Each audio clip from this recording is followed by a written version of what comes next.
Inspired by the life of the savvy and ambitious Colombian businesswoman Griselda Blanco comes a new Netflix original limited series. Griselda tells the story of a devoted mother who, with her lethal blend of charm and relentless savagery, creates one of the most powerful cartels in history. Witness Sofia Vergara's captivating transformation into the godmother of the underworld. Griselda, now streaming only on Netflix.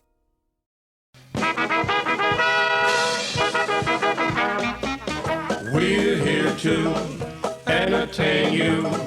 We'll sing your songs for good times, the best times. You can't go wrong. We'll two-step, a new step. It won't be long when the Dixielanders are playing. Soon you'll be swaying, so come on, sing along.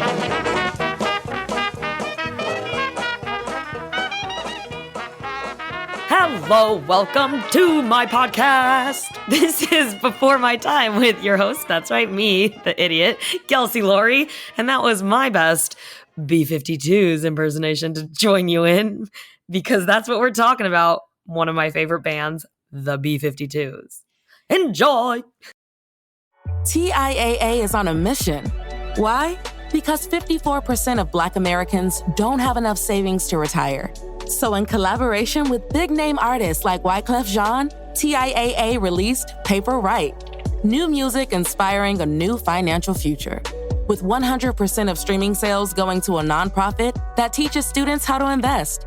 Stream Paper Right now and help close the gap.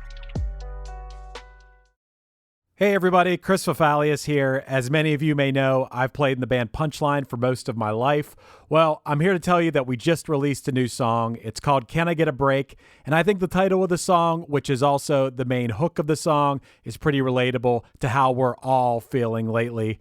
Here's a little preview for you. How many times am I gonna have to start again? How many times am I gonna have to refresh? 'Cause I put my shoes on every day and I walk out that door. I'm getting tired, waiting patiently for progress. Can I get a break? No, no, no, no, no, no.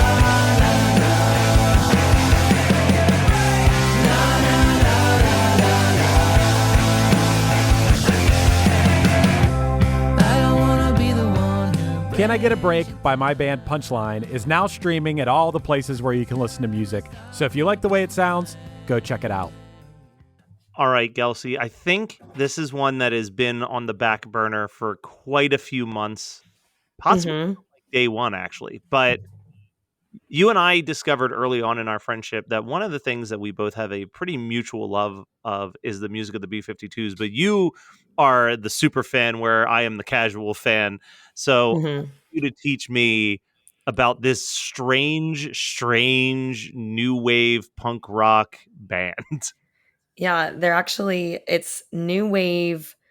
It was the era's new wave sound with dance and surf music, because they do have that kind of surf tone, undertone mixed with, and then they were considered punk. And I think can't remember if it was Cindy or Kate who said it, that they were like, we didn't even think we were punk, but they kind of were. Yeah. They were, and there's certain songs that'll hit that totally, I'm like, this is punk rock. This is fucking bitchin'. Well, but yeah, I love them. That's the kind of interesting thing about, especially like that 80s punk scene, because you really have these two sides of a coin, right? You've got like what was happening in, say, like Boston and DC and LA, where it was like the hardcore, minute-long, angry, hyper-political music. And then on the other side of it, you had like CBGBs, which was like the Ramones and Blondie, and the B-52s, which was more, or even another band that I'm sure we'll talk about one day on the show, the Violent Femmes, that it was like, this music is not angry per se. It's very fun, but it clearly has things it wants to say, and it's very much of the counterculture and not something that, even though a lot of it did end up on the radio, not stuff that should be on the radio. Like it, right? Yeah, I love Blondie. Oh, Blondie. I mean, again, another one that I'm sure we'll do an episode on Blondie. The B-52s loved Blondie as well. Yeah, no, the B-52s, like, you all know them. I've seen them twice in concert. And actually doing some diving deeper into this research led me procrastinating the research. And I was on Ticketmaster for about 30 minutes to an hour this morning. Because they're going on a farewell tour and I am going to be there. They're coming to Anaheim, and if not that show, there's like 3 cities I could go to. And I was Let like, me this is let me know what the date is. Maybe I'll fly out and go to see the B-52s with you.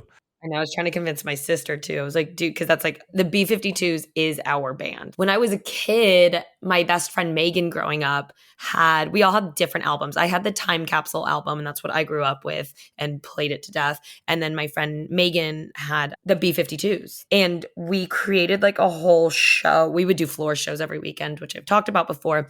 But Megan and I created a whole floor show to the first 3 tracks of the B-52s. And so it starts with Planet Claire. We went into Rock Lobster and we had this whole like story, and like, so we would like dance to it and had all these things. And, but like my sister was always Kate. I was always Cindy.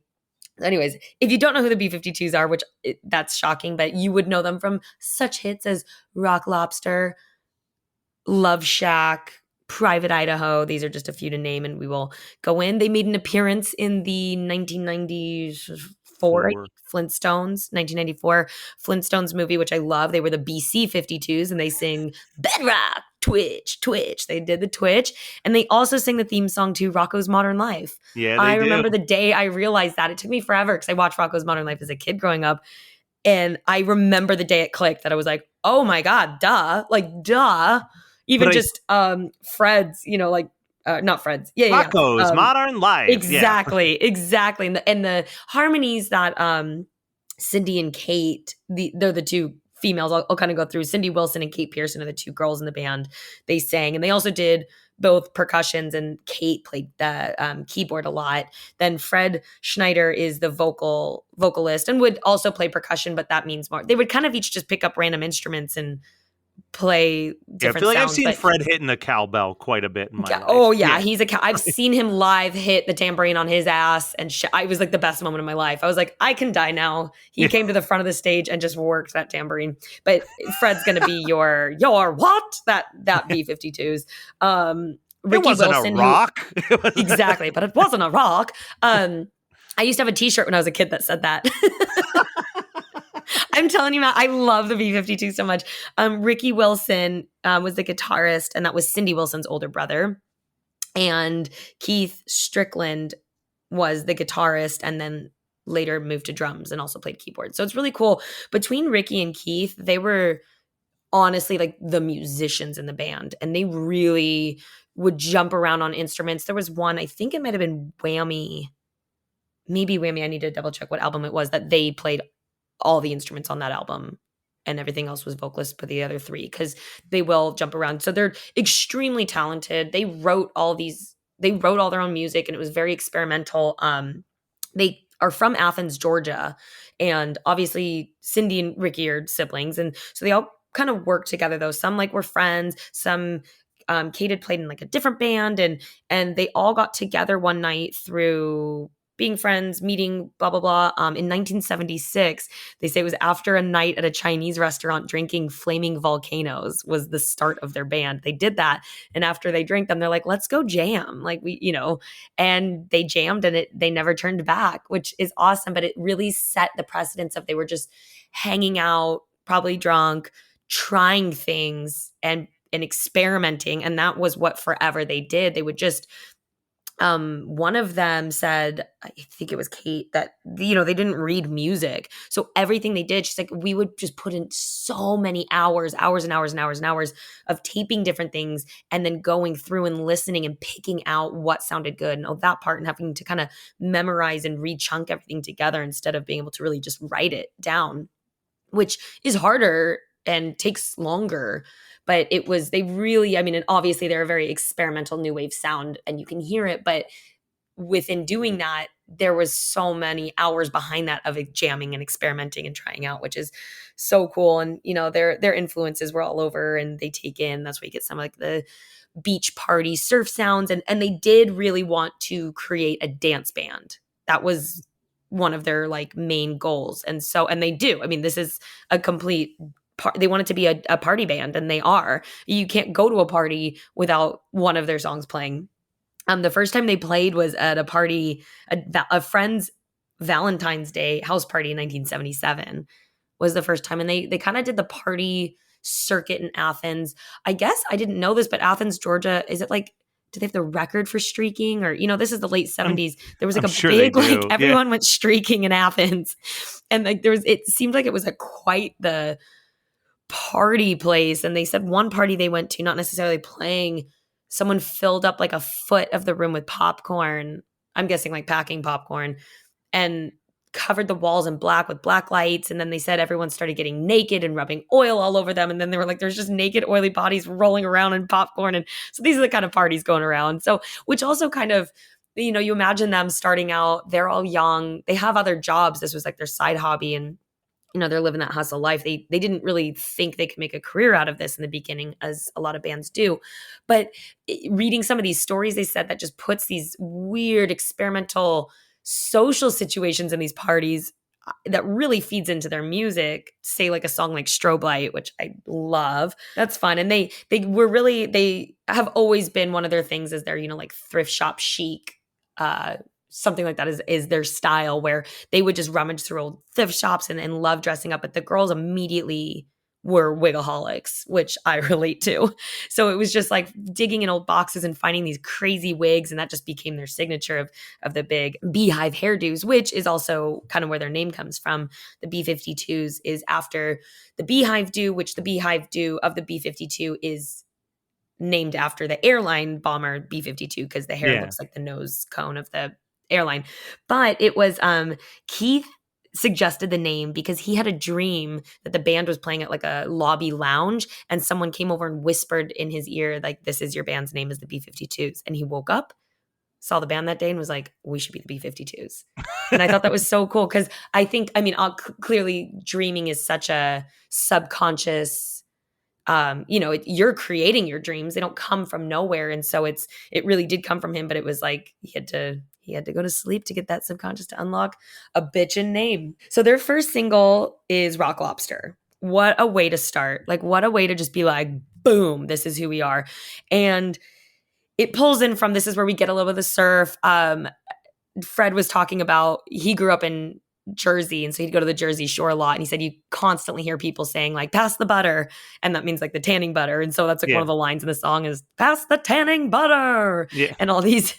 And he said he went to like this bar, I think, or some crazy party where they were doing projections of puppies and sea life, like weird, and then they had lobsters on grills, and that's how he's like, oh, Rock Lobster would be a great topic. And so he kind of started playing with lyrics. Meanwhile, I believe it was Keith had started working on this riff, which became the main guitar lick. Yeah. And he started working on it, and he created it as a joke, and he did it. And the first time he showed Kate, he's laughing, and he's like, listen to this. Isn't this funny? And she's like, this is great. She's like, it was supposed to be in like written with a tone of humor.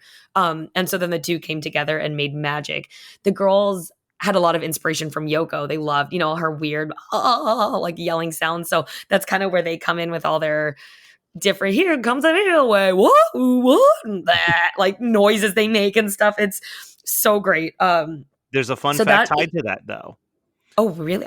Throw it at me, Matt. So not only did they do those sounds because they were inspired by Yoko Ono, but the song Rock Lobster convinced John Lennon to come out of retirement. Yes. I do have that was 1980. John Lennon stated that the B-52s were his favorite band. Yes. And then they caused inspiration for Double Fantasy. Yep. Mm-hmm. Which is awesome. I mean, how fucking cool to come out and John Lennon says, that's my favorite band. Like, John fucking Lennon. There's like, so dope. You have to imagine it's such a small amount of bands that any Beatle has ever been like, oh, that's our favorite band. So to be among that like elite few, like I know for a while the Beatles collectively said like Harry Nilsson was their favorite band, nice. Which we will definitely do a Harry Nilsson. Love Harry Nilsson. He's amazing. But it's like that has to be the biggest seal of that is like right up there with like Weird Al did a parody of you level of like seal of approval that you have achieved everything you could possibly achieve that Yeah. you are a Beatles favorite band. Yeah, Like, it's pretty cool. I'll even say, and I'm totally bragging right now, and I don't do that too much on this podcast, but I got to, perform for Paul McCartney and meet him after. And I was right before I went on stage, I was like, I am entertaining Paul McCartney. He's having the night off, sitting back while I entertain him to his music. What the fuck's going on? All right. Yeah.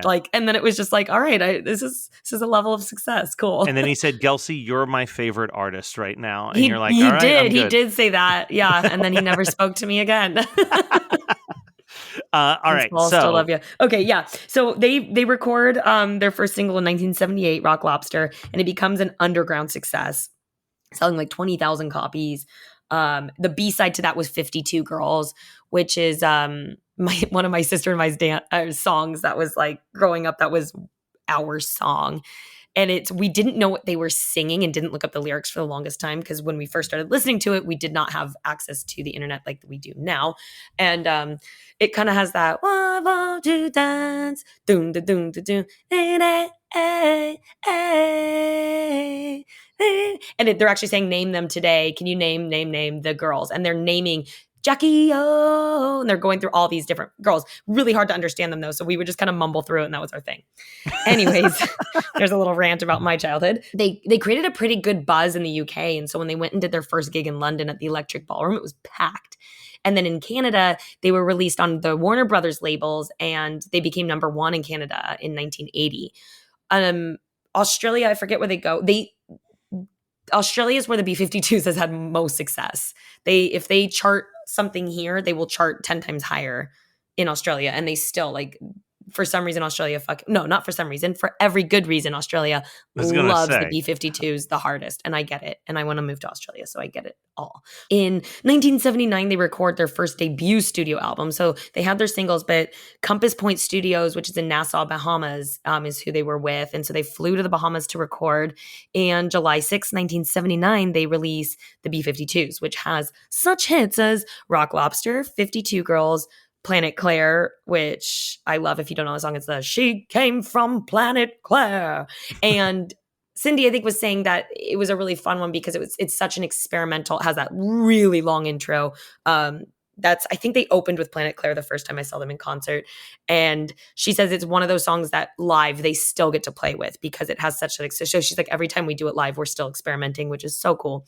And then Dance This Mess Around is on there too, which I love. Talk about the B-52s being punk. This is probably one of their most punk songs in my opinion. And it's Cindy. She's so fucking cute. Like, you have to watch her do a live performance of this on YouTube.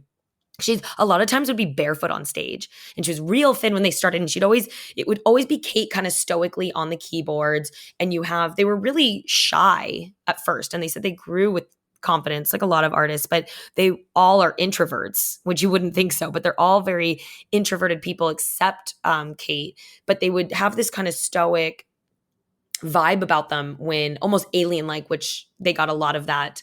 Oh, they're like alien, which worked for their brand, I think, and why people were like, what is this?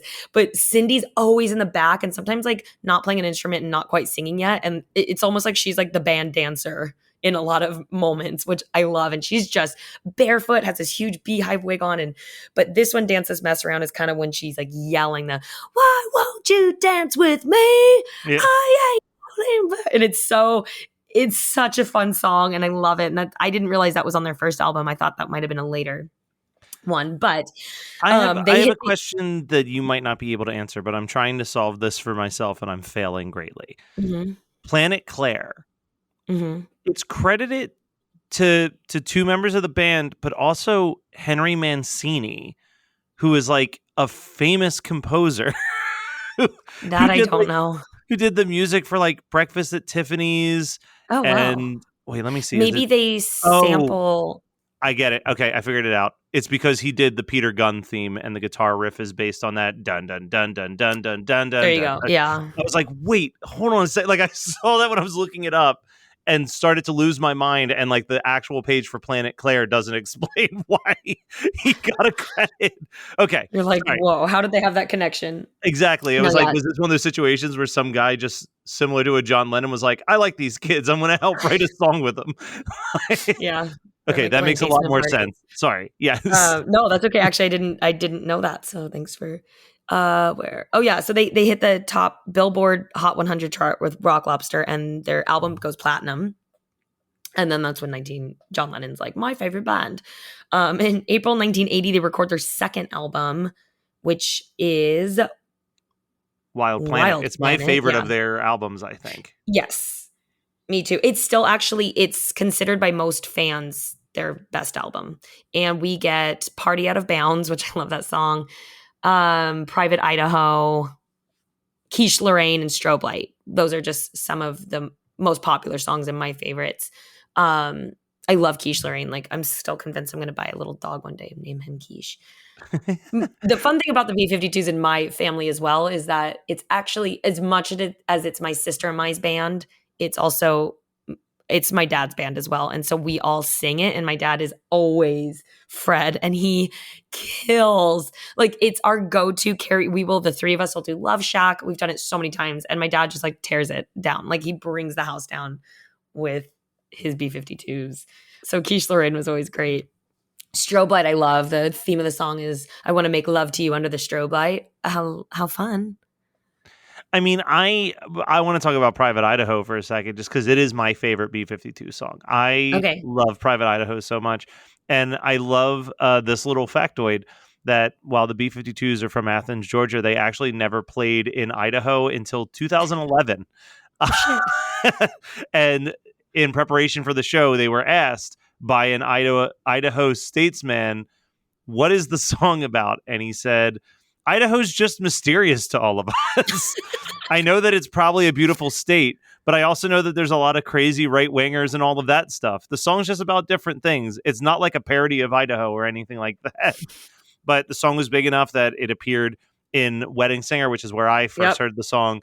But Gus Van Sant wrote his movie, My Own Pride of Idaho, inspired by the lyrics of the song. It's so Idaho. Good. You're living in your own private Idaho on the road like a wild potato. Yeah, and just that guitar riff, that yeah, it's so good.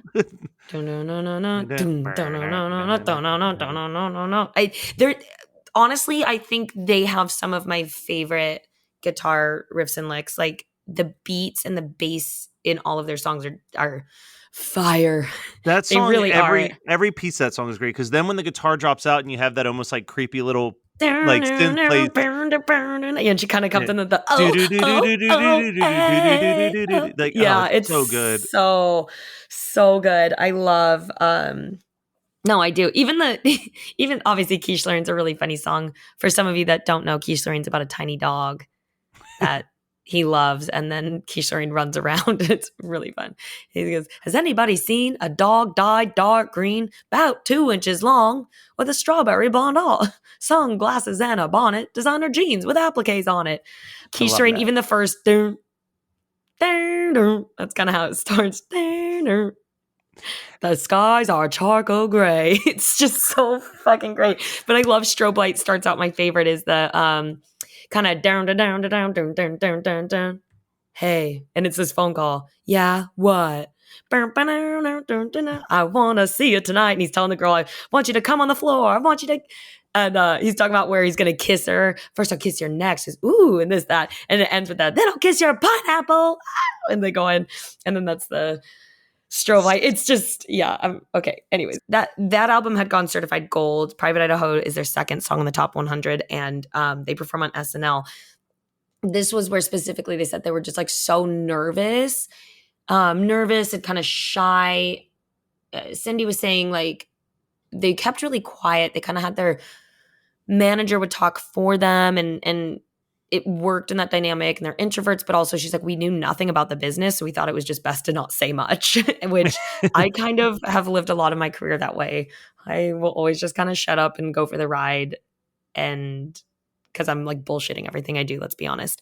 Very well though. But, so on SNL, they kind of that's where the alien comments came, where they're like, whoa, what is this? Cause they kind of just had these, and I watched it this morning, and they do have this real just big-eyed, dead stance look, and it works. You're just like, yes, it's so great. So after that, 1981, they released the album Whammy.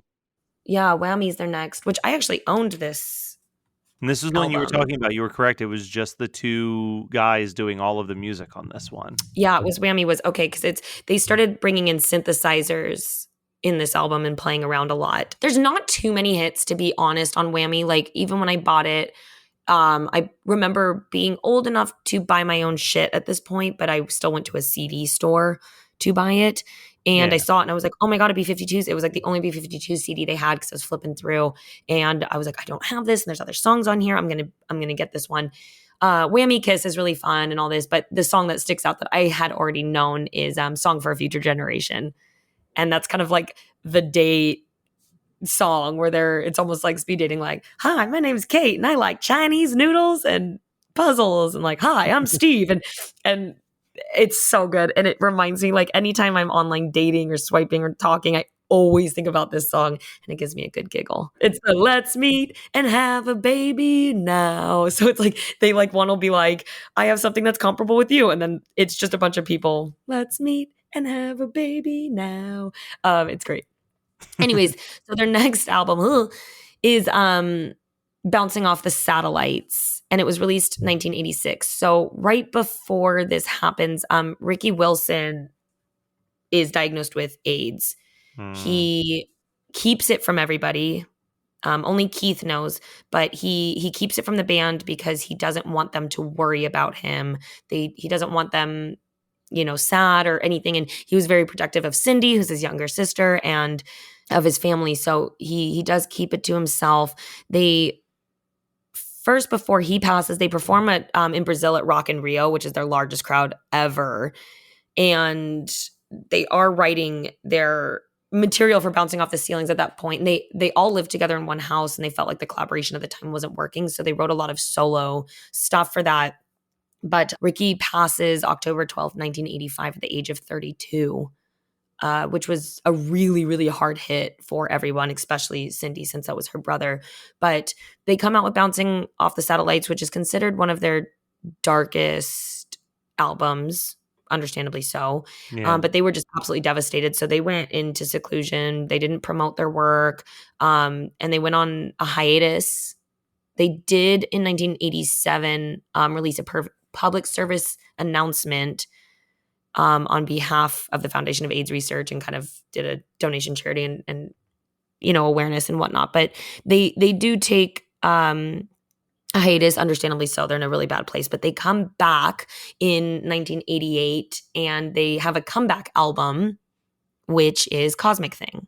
Yeah. And Cosmic Thing. And what a comeback album it actually is. Oh, it is so fucking good. Let me open up the track list.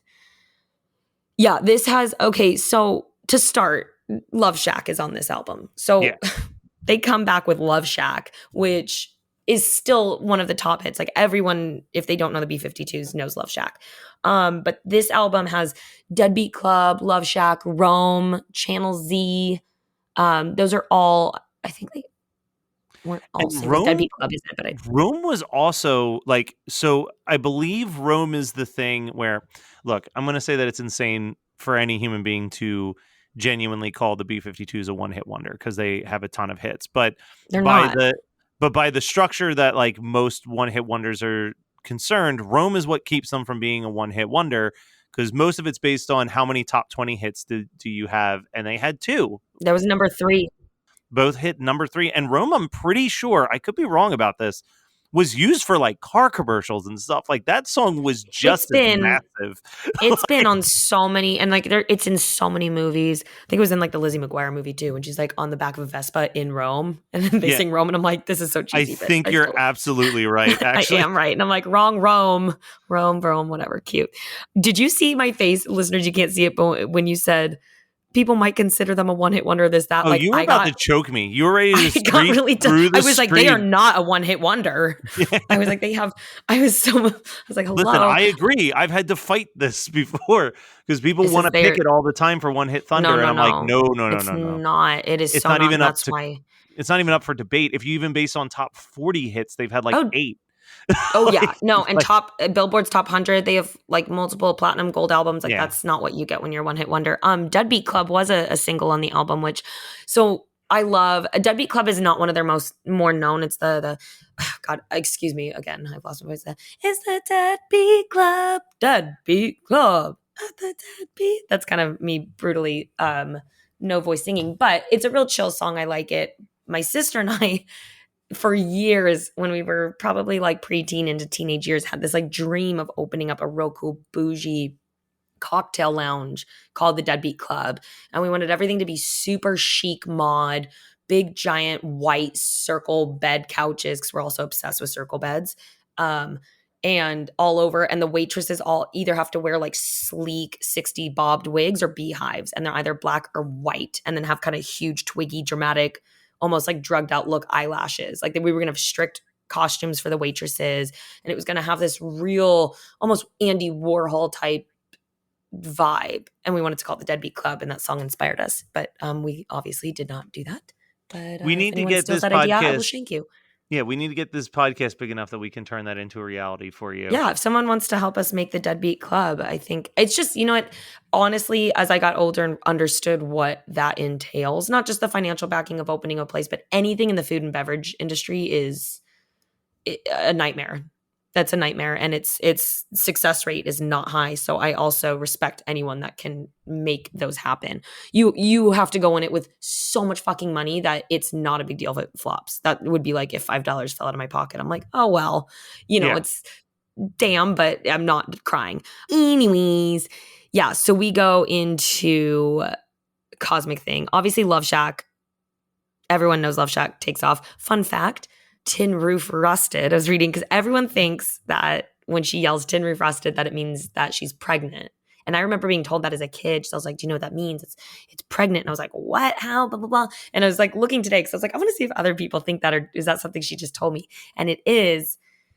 And innuendo's been this, but Kate denies it. So Kate says, it was just part of a description of the vision in my head of the Love Shack, what the Love Shack looked like. There's a place outside of Athens, Georgia that closed. It was an old building with a metal roof that had aged and was rusted. I was using that image when we were jamming. All of a sudden we're singing to the tape and it ran out. I just kept going because I was so into it and said, Tin Roof Rusted. And they thought it was funny and a good way to end it. It was just a vision in my head of my Love Shack. And that's all it was. And people just kind of, which I think happens a lot with music and film, people like to interpret it their way, unless you're an asshole and leave a film ending like Inception and just leave that top spinning. And now we don't ever know how many times on this podcast have I referenced that ending and how pissed I am. What are their other deadbeat? Shake That Cosmic Thing's really fun. Rome, we talked about, is a great. And then I love Channel Z. It's I am living on Channel Z. Down, down, down, down, down, down, down. It's another one that you're just like, yeah, and it's a hitting up my static. And it's a bop. All their songs are a bop. Matt, they're all a fucking bop. They're all bops. I know, and I do want to do some honorable mentions because that's about as far as I'm gonna go historically in depth with them, because then we start hitting the early 90s and my parents got busy and popped me out, so it's not before my time. Once we get into the Flintstones, we mentioned that, but some songs that are of my time that I do want to just give. Wait, when was Mesopotamia written? That was an EP. Actually, that was in 1981. They recorded Mesopotamia. That's what I thought. I do love the song Mesopotamia. That's the turn your watch back about 100,000 years. It's great. Mesopotamia was also them working with the Talking Heads vocalist David Bryan. Mm-hmm. They did work together, and then something happened where they kind of fell out. They didn't work together too long. What are your thoughts, while we're on that topic? I'm sure it could be a whole episode itself, but just real quick, what are your thoughts on the Talking Heads? I love it. I love the Talking Heads. Same. Yeah. They're another one of those kind of bizarro bands, but I'm kind of clearly into it. Okay, so I'm kind of going into a couple honorable mentions of my time, but fuck it. It's my podcast. I can do what I want. Yeah. I love Good Stuff. And their album came out, I think it was 1992, was Good Stuff. And that has one of my favorite songs, which is Good Stuff. Yeah, and that was another top 30 hit 28.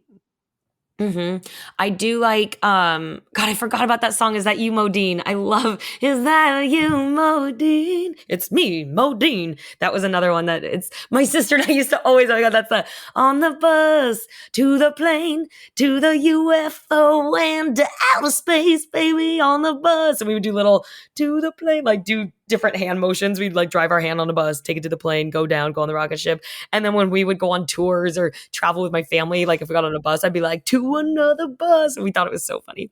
I love that song, but Good Stuff is a brilliant song. If you've never heard Good Stuff, it's like a 2-part song almost where it changes, it's that good stuff that I ain't seeking. It's got me freaking and it's got me dreaming. And it's this great like boom, boom, boom, boom, boom, boom, boom, boom. And you can almost see Fred like hitting his ass with a tambourine. You're like, that's what he's doing.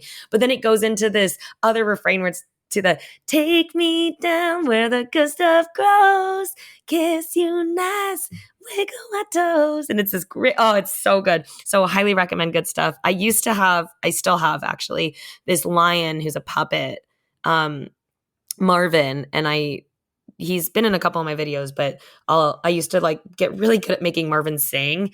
His most famous song he sings is Mad World, and he is so depressed and it's hilarious.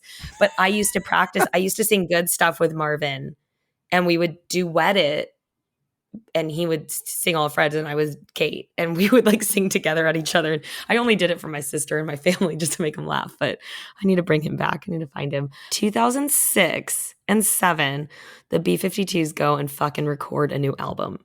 Yeah, and it is released in 2008. And I was working at Disney at the time, and it's the Funplex album. And my sister and I just about lost our fucking shit when this album came out.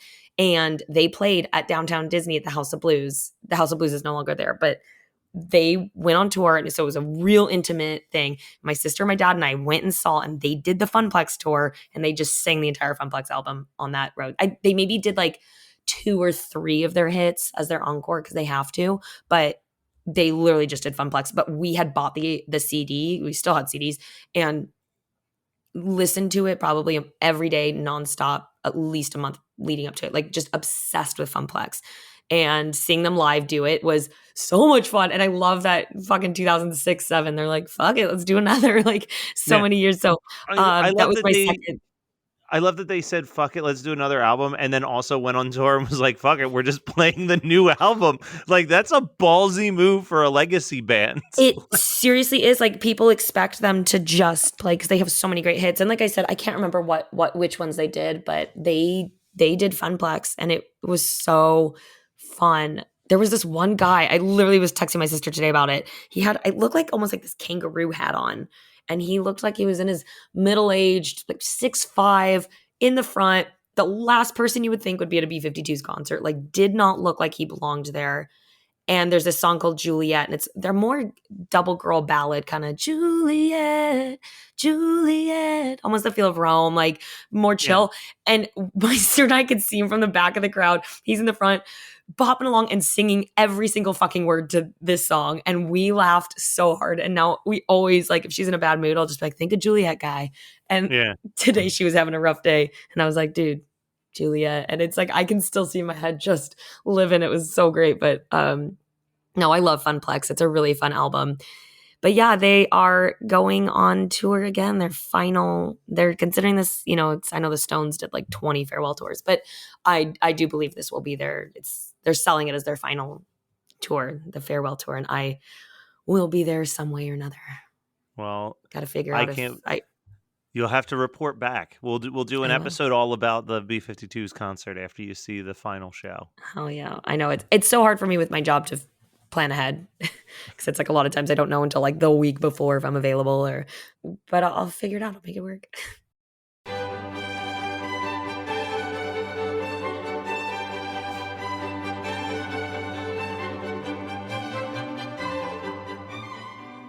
Oh, hello there. I didn't see you come in.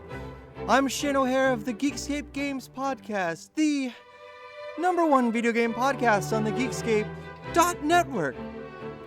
Join myself, Derek Krenevelt, and a guest every fortnight as we discuss video game news, video game reviews, and dissections. That's Geekscape Games every 2 weeks on Geekscape.net.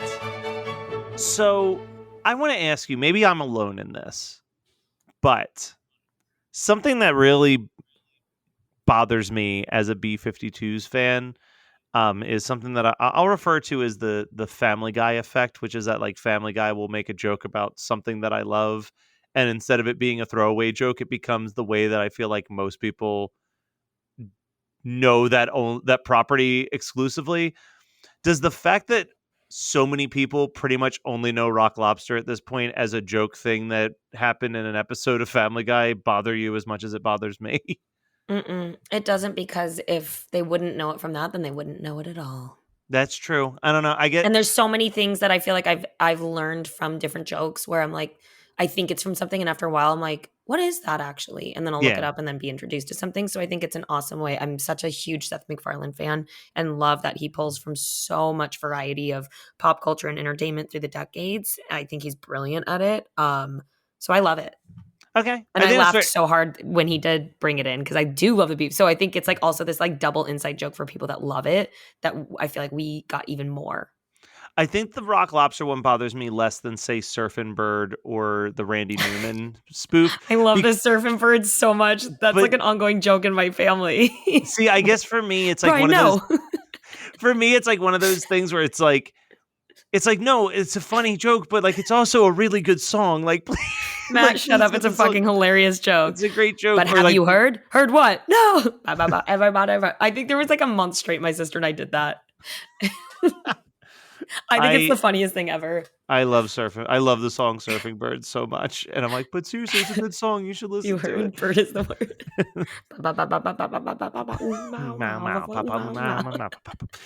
It's we can't make a full episode on just the song "Surfing Bird," but I mean, maybe next summer we'll get desperate. I'll give it a shot. We could do like sounds of surf or surf song hits, and doing a whole episode of like beach classics. I mean, we could do it for August. It's summer, so cool. That's true. Good idea. Hey, listeners, what do you think? Should we do a surfing thing? Let us know. Oh man, where do they let us know, Gelsey? Oh gosh, well, there's this thing called the World Wide Web, and if you go on it, you can download these apps from the World Wide Web for social media. On Instagram, you can find us at our handle at @BeforeMyTime_podcast. On Facebook, just search Before My Time, and that's right, we'll show up right on our wall. DM us, say hey, say hi, tell us what episode you'd like to hear, tell us about Bird is the Word, tell us what the word is, and tell us what you think about the B-52s. Is this the first time you're hearing a lot of these albums and song names, or are you a deep down hardcore fan like myself? Are you going to be at the concerts? Let me know. We can like grab a drink at the bar at the concert and say hey, and I'll be in line for merch because I need a new shirt. How about you throw us a couple 5-star reviews, because we've gotten 2 in the last month that I want to give some shout outs to. Sweeteners said, a fun ride into history. I love listening to this podcast. It's super interesting, and I'm always shouting in my car, but what about this? In case something is missing from the subject being discussed. But Gelsey always does a great job of researching, and then it's often covered by the end of the episode. It's like hanging out with interesting friends and learning about history that is often brought in current pop culture. Looking forward to all the future episodes. And also Poop Zord, who said vintagely great. What a great idea for a podcast. If you feel like you were born 30 years before your time, this is the perfect podcast to check out. My wife and friends don't share my fascination with vintage movies and music. It feels great to see that there are others just like me. I'm glad I found a show that I can listen to and get my old school fix on while I work. And you, if you want to hear us read one of your reviews, all you got to do is drop them 5 little stars and write something. I'll give you a shout out.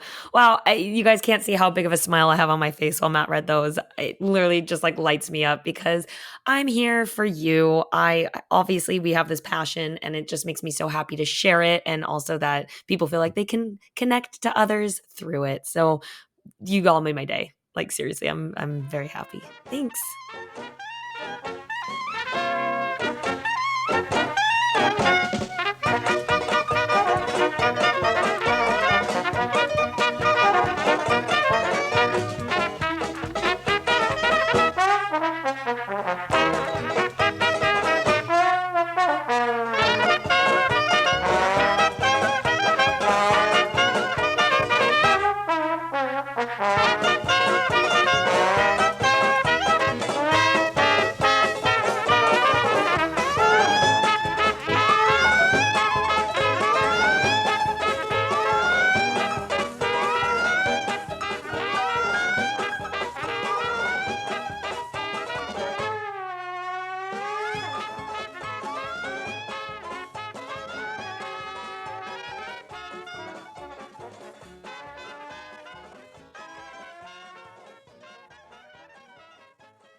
You're listening to the Geekscape Network.